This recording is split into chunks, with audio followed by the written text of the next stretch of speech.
After a decade-long hiatus, Capcom saw it was time to revive one of the greatest franchises they've housed. Devil May Cry 5 brings the series back to its roots, and it's arguably the greatest it's ever been. As good as this entry is, even the greatest statues have cracks.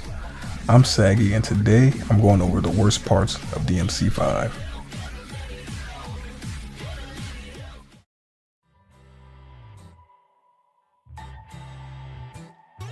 Coming in at my least favorite part is the mission structuring.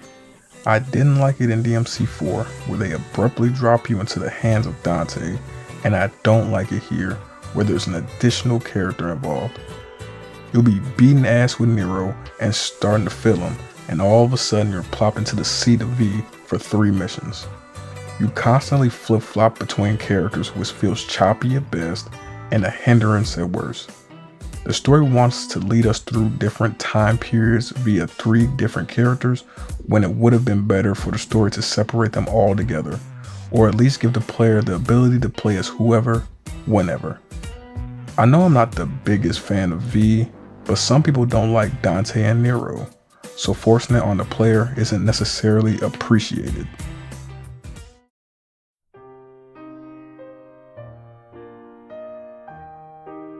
DMC started with roots connected to Resident Evil, as we know, which shows the most in the first game with its gothic, nightmarish setting.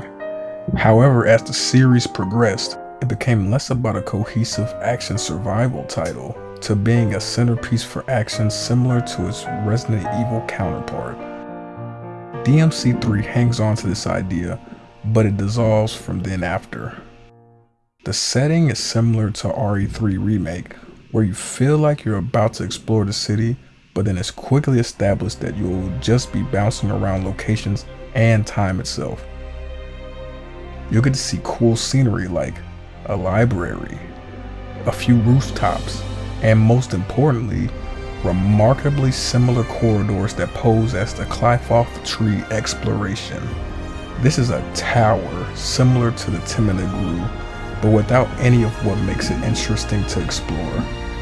Want to see how various parts of the tree interact with each other? Nope. Want a cool sequence of entering a plant of the demon world? Nope. All of the excitement and color of any given area will be coming from the character, and even then, the palette is limited.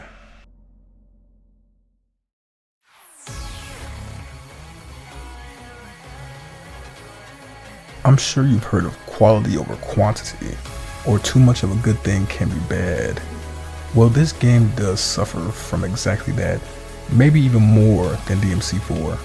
They take the previous title's approach by splitting up the campaigns into multiple parts for several characters, only this time it's 3 characters instead of 2. Nero plays similarly, but is expanded upon with his Devil Breakers.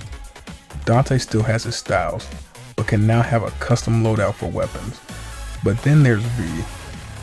Not Virgil is frail and cannot defeat enemies without his familiars. So what's his gameplay? Walk around and mash.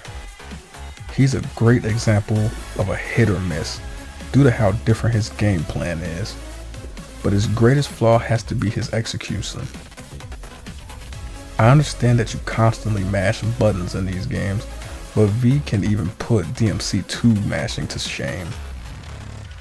Not only are you hitting 1, but 2 buttons to get your familiars to attack, and it's more effective to keep the pressure on your enemies by alternating or pressing both. His combat can provide cool moments, like with his executions and DT, but those instances don't make up for his lackluster playstyle. Virgil makes a return, of course, and does Virgil things. But what about the babes?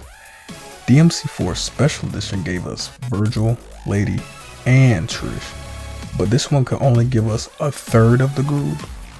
They couldn't just copy and paste the moves from DMC 4 for the girls. I would have much rather seen the women get more action than the self-inflicted cripple, but I digress. What about Sparta? We couldn't even get a legendary Dark Knight reskin for Dante. Even the first game had that shit. Even DMC 2 had Dante's DMC1 fit as an unlock, and all we get is EX colors here.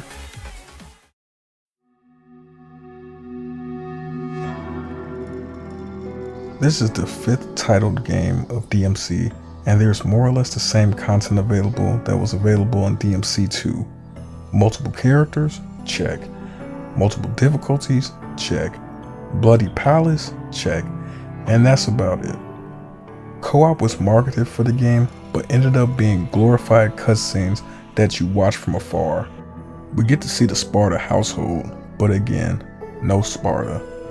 The biggest progression this game makes is the revelation of Nero's father, which can be seen 100,000 miles away if you're a fan of the franchise. Dante ends up in the same spot he was in DMC2, which takes the story a step back technically, as well as Virgil like in 3. Nero gets his DT, but then goes back to working for the mobile DMC. Hey, at least the shop progressed, right? Nope. Dante still can't afford rent. It would have been cool to see the mobile shop formed at the end of the game, considering the berry-colored duo entrusted him with protecting humans in the end. But Nero just already does that. Notice how I didn't mention any of our female companions? They're just used here as plot devices and not really characters. It just doesn't feel as though the story is moving anything forward. Say what you will, but you could remove this game from the story and almost nothing would change. They could easily put the father reveal, Nero's DT, and Sin DT in manga issues, and it wouldn't be as crazy as leaving out DMC 3, for example. I appreciate the lore dumps, but I wish the story could have moved more vertical than horizontal. But what do you think? Maybe you want to see a conclusion to the Brothers of Sparta.